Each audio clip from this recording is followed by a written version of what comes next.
പോരുവഴി ഗ്രാമപഞ്ചായത്ത് ബജറ്റ് അവതരിപ്പിച്ചു. കാർഷിക ആരോഗ്യ മേഖലയ്ക്ക് പ്രാധാന്യം നൽകിയാണ് ബജറ്റ് അവതരിപ്പിച്ചത്. 51,47,00,000 രൂപയുടേതാണ് ബജറ്റ്. 51,47,27,484 രൂപ വരവും 51,27,58,260 രൂപ ചെലവും 2,58,78,386 രൂപ മിച്ചവും വരുന്ന ബജറ്റാണ് ഗ്രാമപഞ്ചായത്ത് വൈസ് പ്രസിഡന്റ് കെ മോഹനൻ അവതരിപ്പിച്ചത്.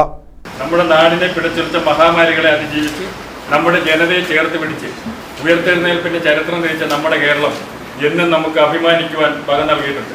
പോരിയുടെ ചരിത്രവും ചേർത്ത് പിടിക്കേണ്ടതാണ്.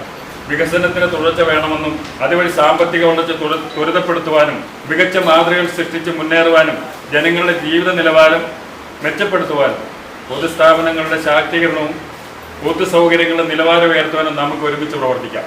പോരുവഴി ഗ്രാമപഞ്ചായത്തിന്റെ 2026-27 സാമ്പത്തിക വർഷത്തേക്കുള്ള ബഡ്ജറ്റാണ് ഏറെ അഭിമാനത്തോടെ ഞാൻ അവതരിപ്പിക്കുന്നത്.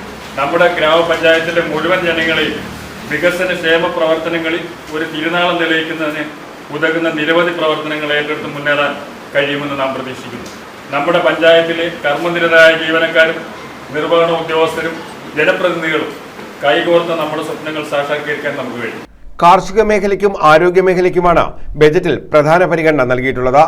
വിദ്യാഭ്യാസം, ഭവന നിർമ്മാണ പദ്ധതികൾ, മൃഗസംരക്ഷണ മേഖല എന്നിവയ്ക്കും ബജറ്റിൽ പരിഗണന നൽകിയിട്ടുണ്ട്. ബജറ്റ് അവതരണ യോഗത്തിൽ ഗ്രാമപഞ്ചായത്ത് പ്രസിഡന്റ് വിനു ഐ നായർ അധ്യക്ഷത വഹിച്ചു. സംബന്ധിച്ചിടത്തോളം വളരെ അഭിമാനിക്കാവുന്ന നേട്ടമാണ്. സമഗ്ര വികസന ക്ഷേമ പ്രവർത്തനങ്ങളിൽ നാടിന് മാതൃകയായി നമ്മുടെ ഗ്രാമപഞ്ചായത്ത് മുന്നേറേണ്ടതായിട്ടുണ്ട്. 2026-27 സാമ്പത്തിക വർഷത്തേക്കുള്ള വാർഷിക പദ്ധതി തയ്യാറാക്കി ജില്ലാ ആസൂത്രണ സമിതിയുടെ അംഗീകാരം നേടിയെടുക്കാനുള്ള നടപടിക്രമങ്ങൾ പൂർത്തീകരണ ഘട്ടത്തിലാണ്.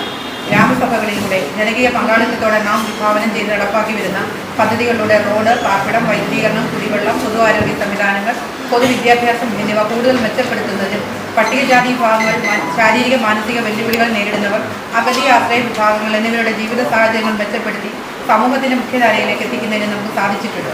News bureau, Sasthamkotta.